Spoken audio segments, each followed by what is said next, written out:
Down, boys. Play the ball.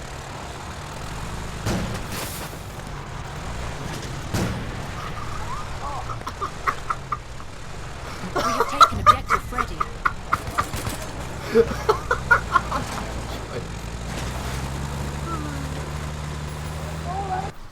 Hello there guys, Feng here, and welcome to some Battlefield 1 open beta discussion. Okie dokie then. So this is actually very unusual for me. I'm doing this post-production, which means, yeah, it's actually being edited, which is very unusual for me. Normally I'll just do live commentary. But I figured for this particular type of video, it made sense to do post-production. So, Battlefield 1 open beta, please bear in mind that the stuff that I talk about may get changed. Hopefully some of it does, because I do have a few concerns about some of the things with the beta at the moment. First, I just want to give an overview of what the beta entails. So currently we have the four classes. We have Assault, Medic, Support and Scout. One of the things I would like to point out as well is that I haven't done very good during this beta at all. I mean, I've been playing for about just under 7 hours, something like that.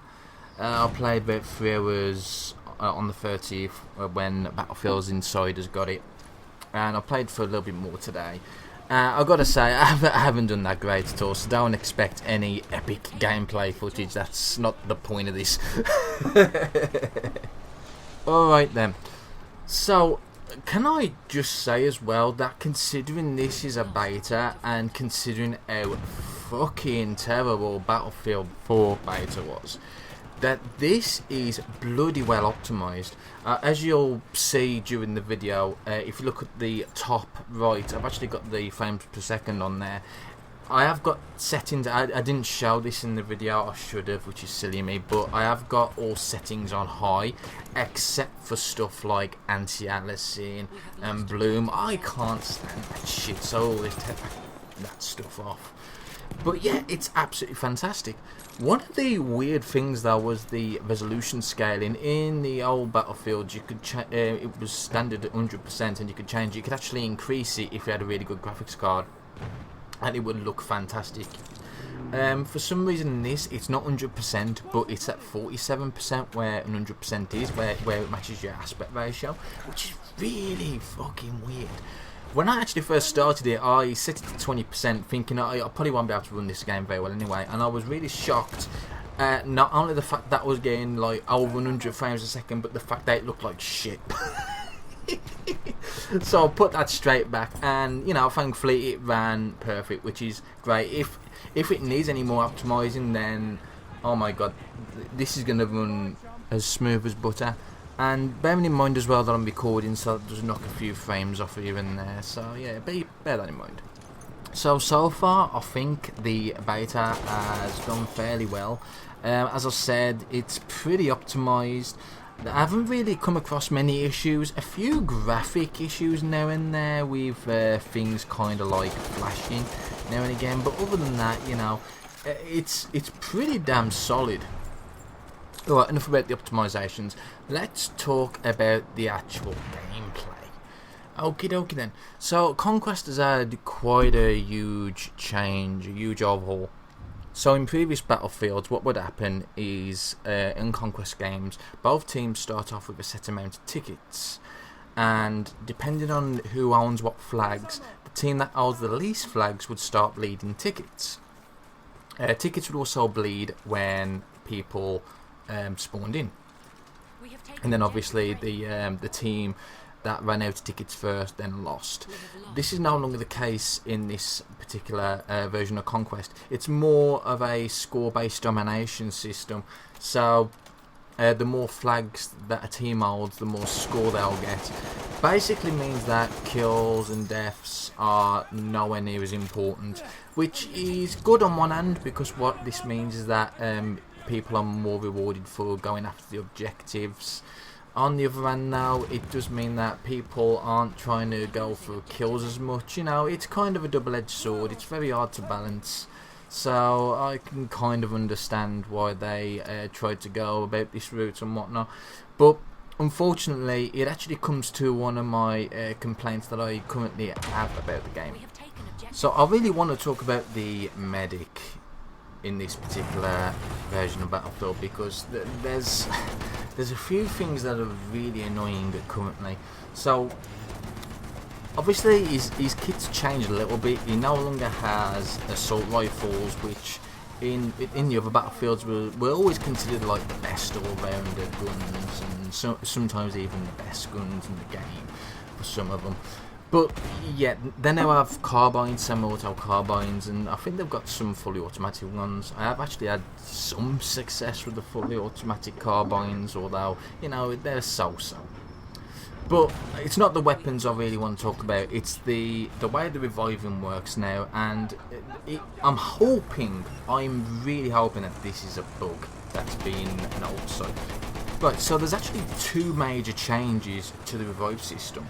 So the first one, and I'm hoping this is a bug because this is really fucking annoying, is when people, when teammates are down and they're still revivable, you haven't got any indication, you've got no icon on in the UI saying that they're revivable. The only thing that you have is on the minimap is a skull, and that is not always a good indicator, especially when players are multi-level.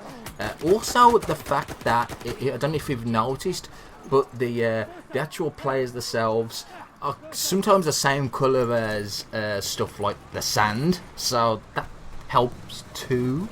And also the fact that sometimes bodies do glitch through walls at the moment. It's in beta, it's expected.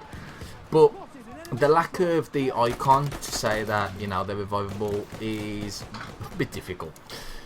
Anyway, the second and probably the most infuriating change they've made is the fact that you can no longer decline revives. So what happens is, if you die, you can skip. You can hold space down to skip the revive procedure, or you can press Q to request a medic. So you've got medics that are trying to get people up, but they haven't requested a revive, so it looks like that they can't actually be revived if they don't press Q, which is really fucking annoying. I mean, you've probably seen the clip. I've already tried to revive 3 people, trying to get them up, and they're not getting up, even though they're clearly still there. You know, it's really damn annoying, really annoying. I'm hoping that they can make that a toggle in the options. So what I mean by that is, rather than having to press Q to revive, actually have it so that it will automatically call out to nearby medics when you die. I know some people don't like being revived all the time, especially when there's a huge firefight going on and the medic hasn't actually cleared the area out.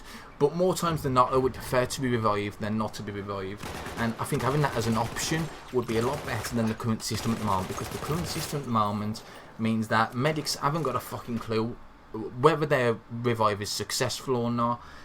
Whether they can get the reviving because the other player hasn't, you know, it's just weird. It's just weird how it works at the moment. There's no clear indicator on whether someone is revivable or not, or whether they even want to be revived.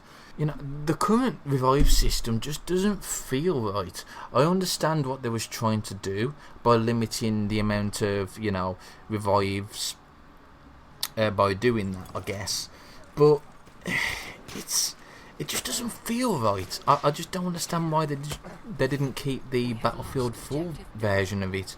I always thought that was the more superior version of it, because even though you could be revived at any time, you could always decline the revive if you knew that the revive would be a waste.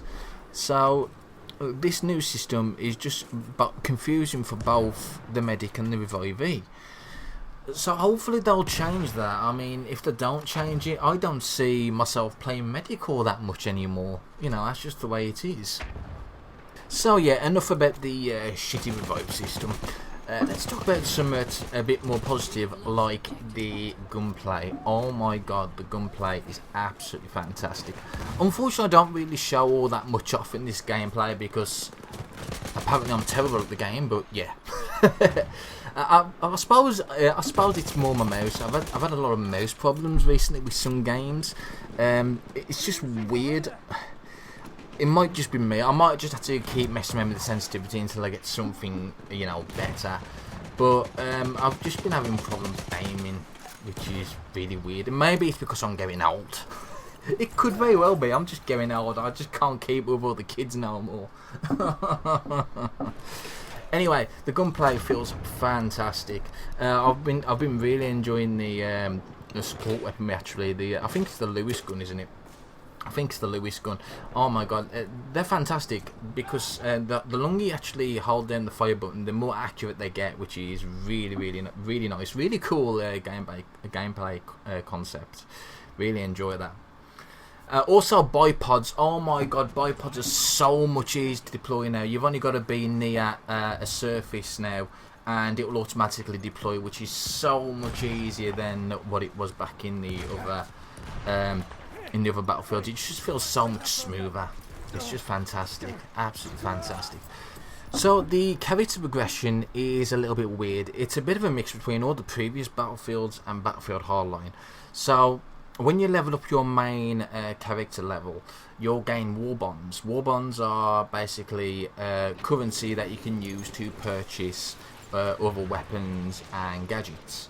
But some weapons and gadgets are locked behind a class wall, rank wall. So what happens is, obviously all your classes will start at 0. You have to play with that class. I don't know what the criteria is for increasing rank. It's either playtime or score gained with that particular class to gain rank. It's very difficult to distinguish because the beta doesn't really explain well enough how to actually gain these ranks or whatnot. There's no experience bar or anything, so it's very difficult to see what your rank is and whatnot. But yeah, it's a decent system. You know, it's kind of a mix between being able to buy what the hell you want and having to unlock it via meeting certain criteria. So I suppose that's fine. That's kind of to be expected. I haven't really played around too much with the tanks, although for the time that I was in a tank, it wrecked face. Tanks are pretty damn powerful in this game. That's not necessarily a bad thing, but yeah, if you got a 6-person tank and you know you got all sides covered, it's very difficult for the enemy team to actually destroy. The only way they're going to be able to do that is either via air support or long range weapon cannonry or artillery and stuff like that. But yeah, they feel fantastic, the tanks do, they really do. What I did enjoy though was the horse class. So the horse class is kind of cool. It's kind of a mix between a support and a medic. But you've also got like a bolt action rifle, so it's kind of a mix of basically the scout, medic and support. You've also got access to 2 anti-tank grenades as well, which is really cool. I only really use the horse more for travel, and I actually preferred to play the actual class as an infantryman because obviously you got access to both medical and ammo supplies, and it's got kind of like a dual aspect to it. So yeah, it was really cool from what I played of that. Oh yes, and how can I have forgotten? Oh my god, the destruction's back. Oh my god, I completely missed this from Bad Company 2. It does seem like pretty much most buildings are destructible, which is fan-fucking-tastic. I really missed that in the other battlefields. It's just like Bad Company 2 nostalgia all over again, it really is. Alright then guys, I think I'm going to wrap this up. So those are my thoughts on the Battlefield 1 open beta. Hopefully they address the issues with the revive system and a few of the other things.